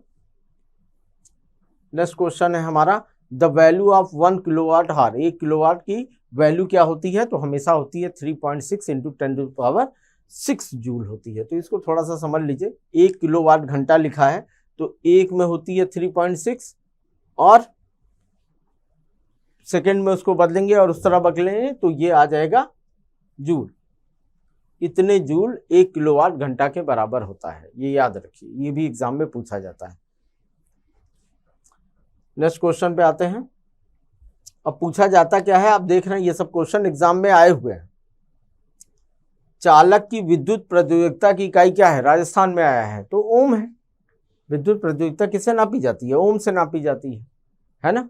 तो आप जानते हैं V is equal to I R या I is equal to R is equal to V into I, तो वो क्या हो जाता है, ओम हो जाता है। ये हमेशा या ओम का निशान भी बना रहता है। ये भी देखिए, कभी कोई ओम का निशान ऐसे बना रहता है, ये ओम का निशान है, ये भी देखिए, याद रखिए। नेक्स्ट क्वेश्चन पे आते हैं। नेक्स्ट क्वेश्चन हमारा है, which of the following pair is not correctly match, निम्नलिखित में से कौन सा युग्म सही सुमेलित नहीं है। देख लेते हैं कौन सा सुमेलित नहीं है। अगर बात करें डेसिबल, तो the unit of sound industry, ध्वनि तीव्रता की इकाई, ये एकदम सही है। हॉर्स पावर, शक्ति की इकाई पावर की है, एकदम सही है। नॉटिकल माइल, समुद्री मील दूरी की इकाई है। और सेल्सियस ऊष्मा की नहीं है, ये किसकी है, ताप की है। तो सही आंसर क्या हो जाएगा इसका, डी। सही आंसर क्या हो जाएगा, डी। नेक्स्ट क्वेश्चन पे आते हैं। नेक्स्ट क्वेश्चन जो हमारा है वो है, the speed of aircraft and ships are related in knot, knot में नापी जाती है, एकदम सही बात है। The speed of 100 knot will be, हवाई जहाज तथा पोतों की गति नॉट में प्रदर्शित की जाती है। 100 नॉट की गति क्या होगी, 100 miles per hour, 115 miles per hour, 130 miles per hour और 160 माइल्स पर आवर। तो इसके लिए आपको मालूम होना चाहिए कि एक क्या कहते हैं, नॉट में कितना माइल होता है, तभी तो आप बता पाएंगे। तो इसको हम लोग देखते हैं, ये तब समझ में आएगा। ये देखिए, नॉट समुद्री जहाज की गति की इकाई है, यह नॉटिकल मील प्रति घंटे के बराबर होती है। और एक अंतरराष्ट्रीय नॉट में 1.852 किलोमीटर प्रति घंटा होता है। तो 100 नॉट में करीब 115 मील प्रति घंटा के बराबर होगा, ठीक है ना। तो इसका आंसर 115 है। ये याद रखिए, एक नॉट कितना होता है, 1.852 किलोमीटर प्रति घंटा। In which of the following parameter of temperature does not occur negative value, ताप के निम्नलिखित में से किस पैमाने में ऋणात्मक मान नहीं होता। तो हमेशा याद रखिए इसको, केल्विन में नहीं होता है। केल्विन में आप जब जाते हैं तो वहां ऋणात्मक मान नहीं होता और सब में ऋणात्मक मान होता है, ठीक है। तो ये याद रखिए, हमेशा क्या है, केल्विन। केल्विन का हिमांकी जब 273 है तो वहां ऋणात्मक कहां से आएगा, जो 0 डिग्री से कम रहेगा वहीं तो आएगा। अगला है, फारेनहाइट पैमाने पर तापमान 200 फारेनहाइट है, इसका मान सेल्सियस पैमाने पर निकालिए। तो ये निकालने का तरीका होता है, F-32 करके निकाला जाता है। इस फार्मूले को आप देख लीजिए तो समझ में आ जाएगा। ये देखिए, फारेनहाइट पैमाने पर तापमान 200 फारेनहाइट है, तो इसका मान सेल्सियस पैमाने पर कितना होगा। देखिए कैसे निकालेंगे, C-0 मतलब C/100 इजिकल टू F-32/100। देखिए ये जो पैमाना होता है ये 100 भागों में बटा होता है डिग्री सेंटीग्रेड का, फारेनहाइट का 180 भागों में बटा होता है, ठीक है। और ये चालू होता है 32 से और ये चालू होता है 0 से। तो ये 32 उससे प्लस है, इस वजह से F-32 कर देते हैं और यहाँ पे वैल्यू रख दीजिए। तो F की वैल्यू कितनी है, 200, 200 माइनस 32 हो जाएगा। तो C इजिकल टू आ जाएगा 168/800, 0 से 0 कट गया और 18 से डिवाइड करेंगे तो ये निकल के आ जाएगा 93.3 डिग्री सेंटीग्रेड। तो ये फार्मूला याद रखिए, C/100 इजिकल टू F-32/100। तो इससे आप डिग्री सेंटीग्रेड को फारेनहाइट में आराम से बदल लेंगे। अगला क्वेश्चन है, the instrument use for the measuring angular distance in vertical plane and the horizontal plane. ये देखिए आपका CG छत्तीसगढ़ PCS में पूछा गया है। ऊर्ध्वाधर तल एलिवेशन और क्षैतिज तल एलिजिमत में कोणीय दूरी नापने के लिए क्या यूज किया जाता है। तो वेबल प्रोट्रैक्टर, अल्टीमीटर, सिकलाइन, थियोडोलाइट। तो इसमें थोड़ा सा आप कंफ्यूज तो होंगे कि यहाँ पे जो चीजें हो रही हैं, ये जहाज यहाँ मान लीजिए उड़ रहा है। अगर आप नेविगेशन के बारे में नहीं जानते हैं तो जहाज अगर यहाँ पे उड़ रहा है, मछली बनाने लगे, जहाज बनाना है, तो जहाज अगर है, मान लीजिए ये जहाज है और ये जहाज उड़ रहा है, तो इस जहाज में यहां से दूरी नापेंगे तो इसके बीच में एक एंगल बनेगा, इसकी बात कर रहा है। तो इसको बोलते हैं सिनक्लाइन। क्या बोलते हैं, सिनक्लाइन बोलते हैं। ये विकोण मान, अच्छा विकोण मान हिंदी में क्या बोलते हैं, विकोण मान या थियोडोलाइट, इसकी सहायता से पृथ्वी की सतह पर स्थित किसी बिंदु पर अन्य बिंदुओं द्वारा निर्मित क्षैतिज और ऊर्ध्वकोणीय दूरी का मापन किया जाता है, जिसका सर्वेक्षण में वापस यूज किया जाता है। तो इसका नाम याद रखिए, क्या है? थियोडोलाइट। नेक्स्ट क्वेश्चन पे आए। Eight which temperature the Celsius and Fahrenheit scale कॉन्साइड कब बराबर होते हैं? ये एकदम याद रखिए, बार बार एग्जाम में पूछा जाता है, बहुत बार पूछा जा चुका है। हालांकि यहाँ बीपीएससी में दिया है, लेकिन ये यूपी पीसीएस से लेके Chhattisgarh PCS, MP PCS, CGL सब में ये क्वेश्चन पूछा गया है। -40 डिग्री सेंटीग्रेड, इसका सही आंसर क्या होगा?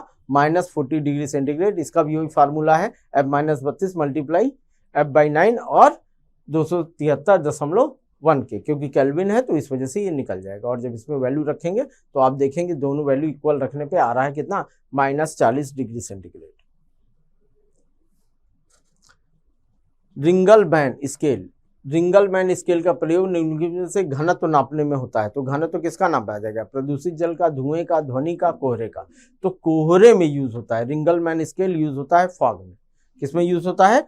फॉग का घनत्व नापने में। ये देखिए यूपी पीसीएस में पूछा गया क्वेश्चन है। रिंगलमैन स्केल का प्रयोग कोहरा के घनत्व मापने में होता है। इसका आविष्कार फ्रांस के कृषि वैज्ञानिक मैक्सिमिलियन रिंगलमैन के द्वारा हुआ था। ध्वनि मापक इकाई तो डेसिबल होती है, ये आप जानते ही हैं। तो ये नाम याद रखिए, मैक्सिमिलियन रिंगलमैन नहीं किया था, उन्हीं के नाम पे रखा गया है। ये क्या नापता है? कोहरे का घनत्व, कोहरे का घनत्व, density of fog. Next question है हमारा, विच one of the following instrument is use for locating submerged object in the ocean? महासागर में डूबी हुई वस्तुओं का पता लगाने के लिए हम यूज करते हैं साउंड नेविगेशन का, और वो तरीका हमारा क्या है? सोनार। कौन सा तरीका है?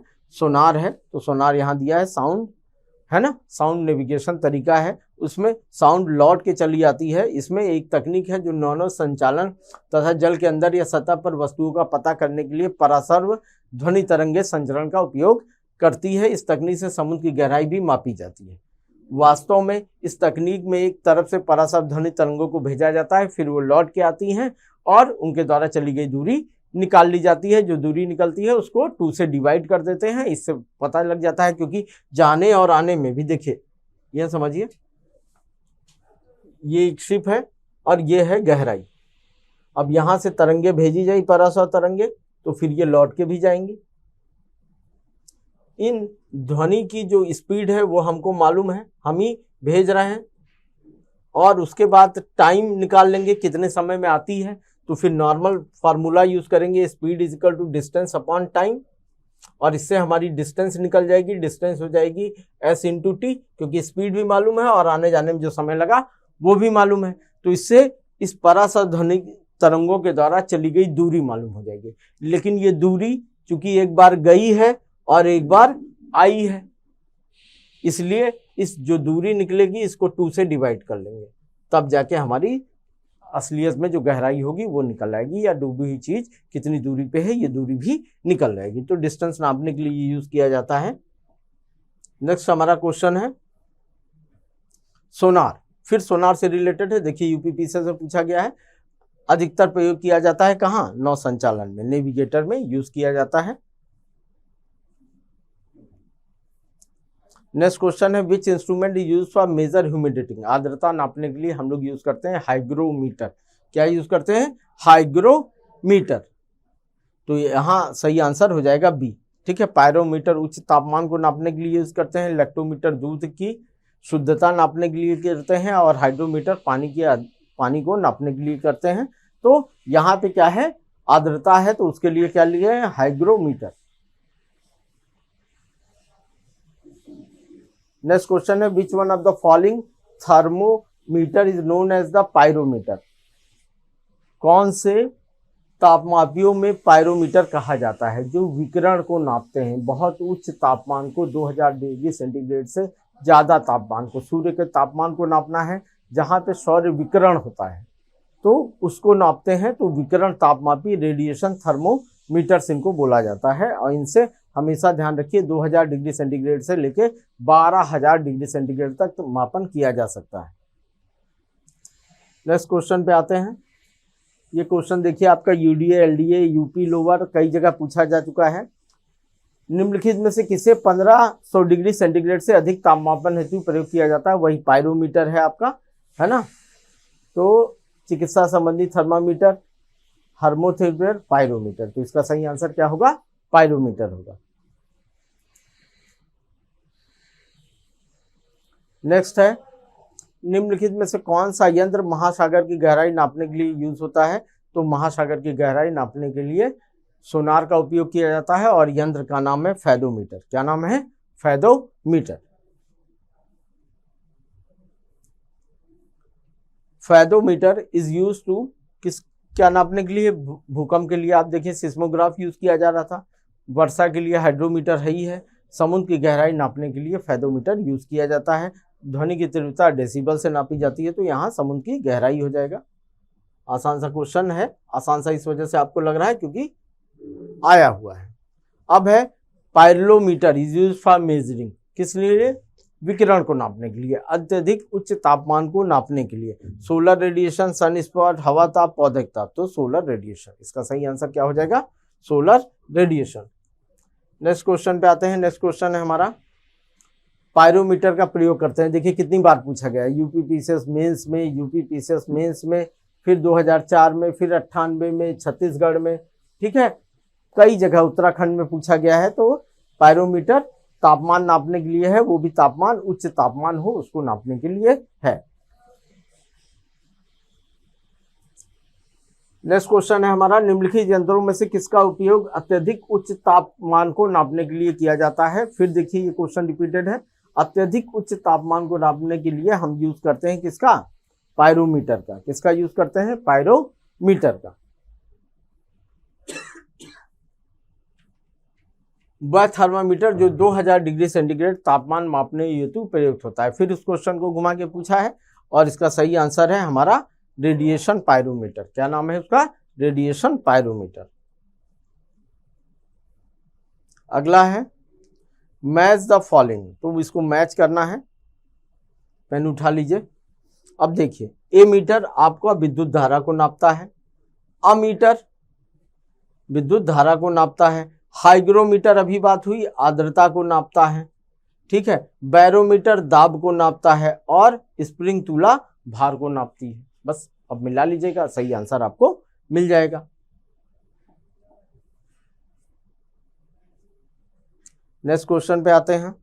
Which one of the following is not correctly match? निम्नलिखित में कौन करेक्टली मैच नहीं है? तो बात कर लीजिए, आपका है विंड स्पीड, एनीमोमीटर वायु की चाल हो गई, अमीटर विद्युत धारा हो गई, ओहो ये इसको इरेज करके ये, और उसके बाद पायरोमीटर उच्च तापमान, तो ये भी सही है।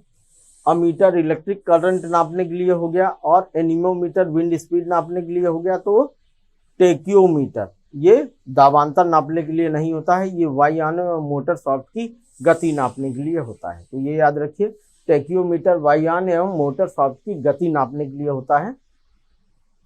नेक्स्ट क्वेश्चन आते हैं, हाइग्रोमीटर। हाइग्रोमीटर किस लिए जाना जाता है? ह्यूमिडिटी इन एटमॉस्फेयर, वातावरण की आर्द्रता नापने के लिए हाइग्रोमीटर का यूज किया जाता है। तो इसका सही आंसर यह है। देखिए उत्तराखंड लोगों में पूछा गया क्वेश्चन है। वायुमंडलीय दबाव को मापने में किस यंत्र का उपयोग किया जाता है? हाइड्रोमीटर, बैरोमीटर, मैनोमीटर और hygrometer.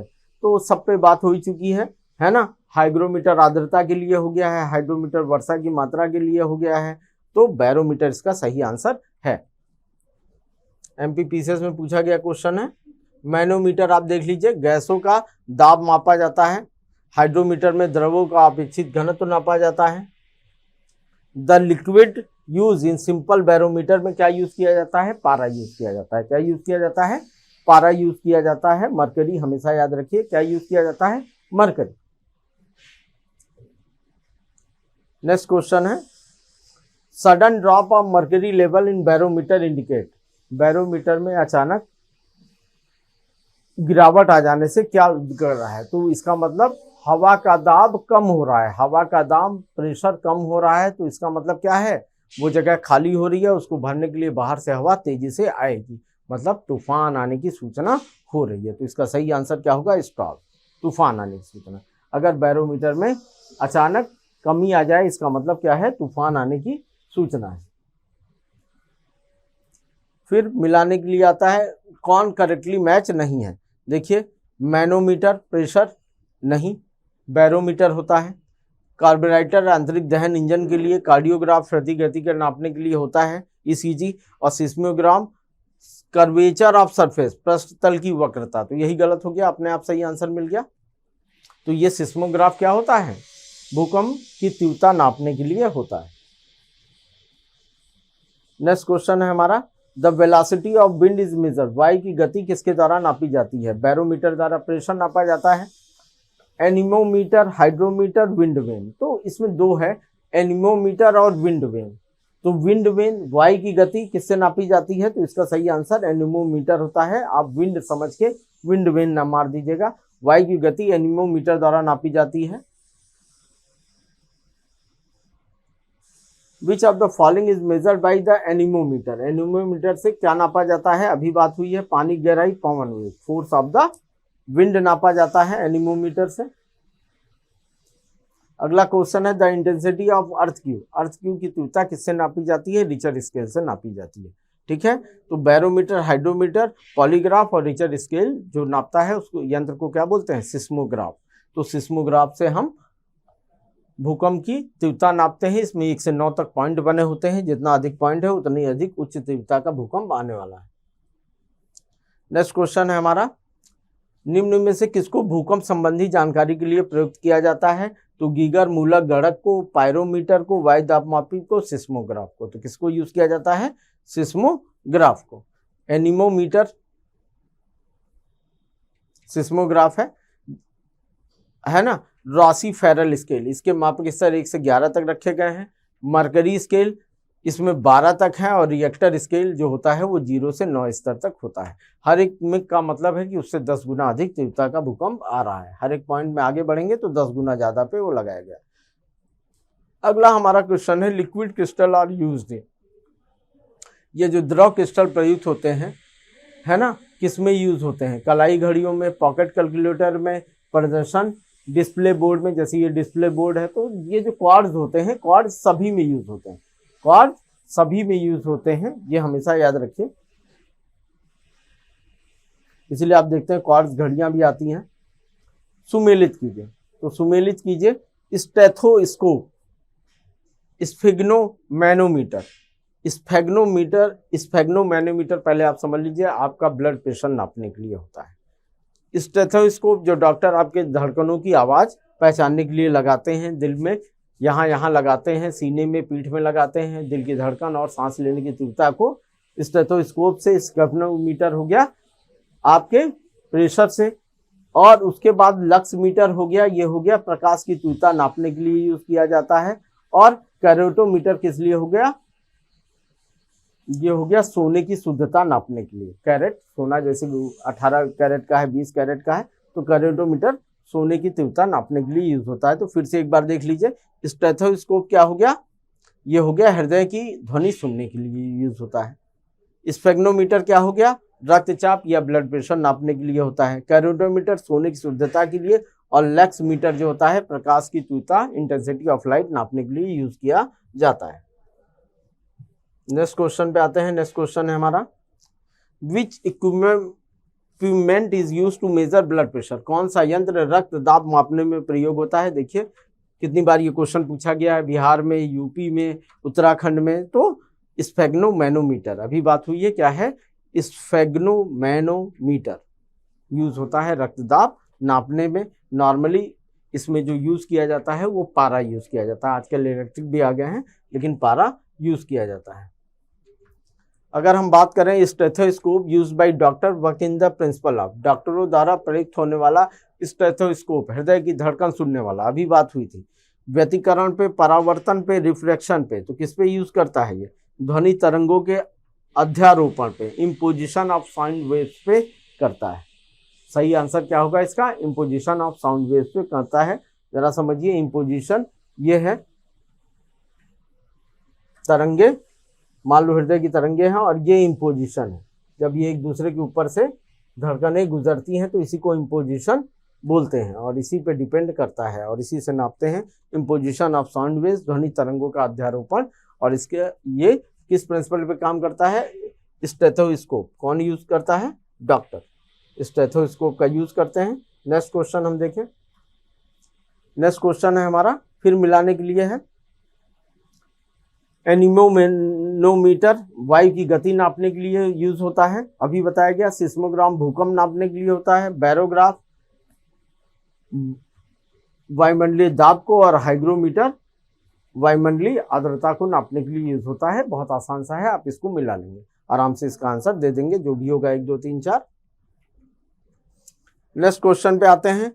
ऑक्सेनोमीटर is use to measure the rate of, auxanometer का प्रयोग होता है प्रकाश संश्लेषण की दर नापने के लिए, गलत, वृद्धि दर नापने के लिए, पेड़ पौधों की वृद्धि दर नापने के लिए यूज करते हैं हम ऑक्सेनोमीटर। तो ये याद रखिए, ऑक्सेनोमीटर जो यूज होता है, ऑक्सेनोमीटर का प्रयोग पौधों की वृद्धि दर मापने के लिए किया जाता है। ऑक्सेनोमीटर सूक्ष्म आकार का एक माइक्रोमीटर है जिसमें पौधों की वृद्धि मापी जाती है, जिसका प्रयोग प्रयोगशाला और खेत दोनों में किया जाता है। तो पौधों की वृद्धि नापने के लिए ऑक्सेनोमीटर का यूज किया जाता है। Which of the following pair is not correctly match, कौन से पेयर आपस में मैच नहीं है? निम्नलिखित में से कौन सुमेलित नहीं है? तो इसमें odometer measuring instrument of distance covered by the motor vehicle, odometer वाहनों के पहियों द्वारा तय की गई मापने का यंत्र है, ठीक है। ओडोमीटर विद्युत चुंबकीय तरंगों की आवृत्ति नापने का यंत्र है। ऑडियोमीटर ध्वनि तरंगें मापने का यंत्र है। तो ऑडियोमीटर यहाँ पे क्या दिया है, कौन सा नहीं सुमेलित नहीं है, तो ओडोमीटर हो गया वाहनों के पहियों द्वारा तय की गई दूरी नापने के लिए, एकदम सही है। फिर क्या है, ऑन्डोमीटर विद्युत चुंबकीय तरंग की आवृत्ति नापने के लिए, ऑडियोमीटर ध्वनि तीव्रता नापने के लिए, और ए मीटर जो है वो विद्युत धारा के नापने के लिए है। तो ये गलत है, ये गलत है ना, उसके लिए वाट होता है। अब क्या है, the equipment use to measure the intensity of sound, sound की इंटेंसिटी नापने के लिए हम क्या करते हैं, यूज करते हैं ऑडियोमीटर।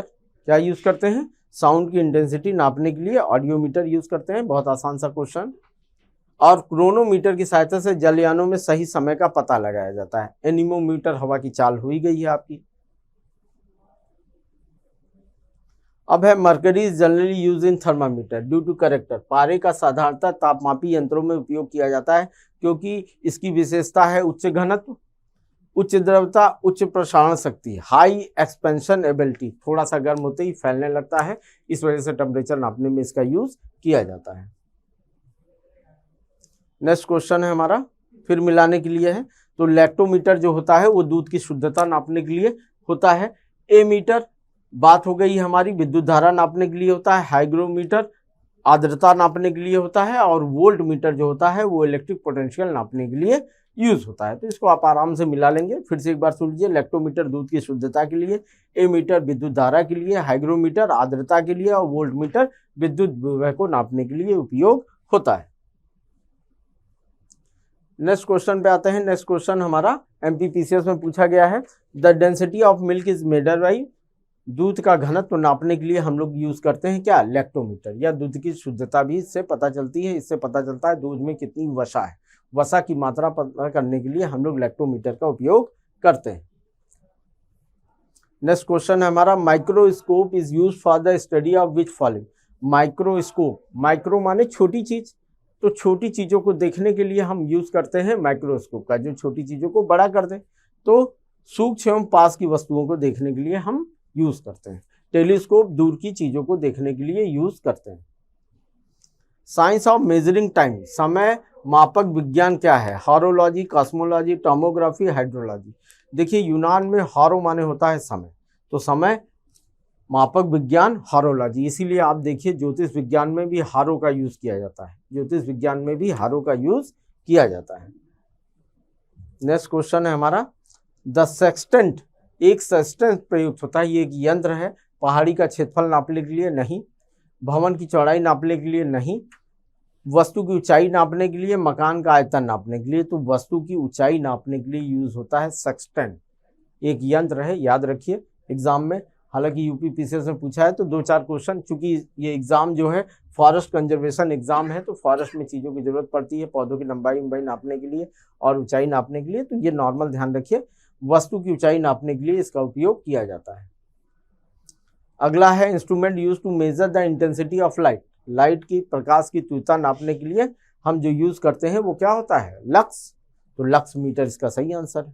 अल्टीमीटर ऊंचाई नापने के लिए हो गया, कैलोरीमीटर ऊर्जा नापने के लिए हो गया, एनेमोमीटर गति नापने के लिए हो गया। इस पे बात हो ही गई हमारी। नेक्स्ट क्वेश्चन पे आते हैं। A device which convert chemical energy into electric energy. ऐसी कौन सी डिवाइस है जो केमिकल एनर्जी को इलेक्ट्रिक एनर्जी में बदल दे? तो रासायनिक ऊर्जा को जो विद्युत ऊर्जा में बदल दे, ऐसी डिवाइस हमारी बैटरी है, सेल है। तो इसका सही आंसर होगा बैटरी या सेल होगा। मोटर आपकी गति करती है तो वो क्या, मोटर किससे चलती है? इलेक्ट्रिक से, तो इलेक्ट्रिक ऊर्जा को काइनेटिक एनर्जी में बदलती है। जनरेटर हमारे क्या कहता है? काइनेटिक एनर्जी को इलेक्ट्रिक एनर्जी में बदलता है। और चलती कुलती मोटर या इलेक्ट्रिक एनर्जी में बदलती है। हो गए सारे क्वेश्चन, ठीक है। तो आपने एक चीज यहां पे ध्यान से देखा कि जितने क्वेश्चन यूनिट से पूछे जा रहे हैं उतने ही क्वेश्चन यंत्रों से भी पूछे जा रहे हैं। तो आपको यंत्रों पे भी ध्यान देना है, कौन से यंत्र कहाँ यूज होते हैं, किस तरह उपयोग होते हैं, इस पे भी ध्यान देना है। तो यह आज हमारा पहला टॉपिक हुआ है, मापन, मेजरमेंट। अभी हम लोग नेक्स्ट टॉपिक पे बात करेंगे, तब फिजिक्स के बहुत सारे पोर्शन है, अलग अलग टॉपिक पे बात करेंगे, तो फिजिक्स से आने वाले क्वेश्चन आपके एकदम सही हो जाएंगे। फिर इसी तरह केमिस्ट्री से रिलेटेड बात करेंगे और इसी तरह बायोलॉजी से रिलेटेड बातें करेंगे। तब तक के लिए मिलते हैं नेक्स्ट क्लास में।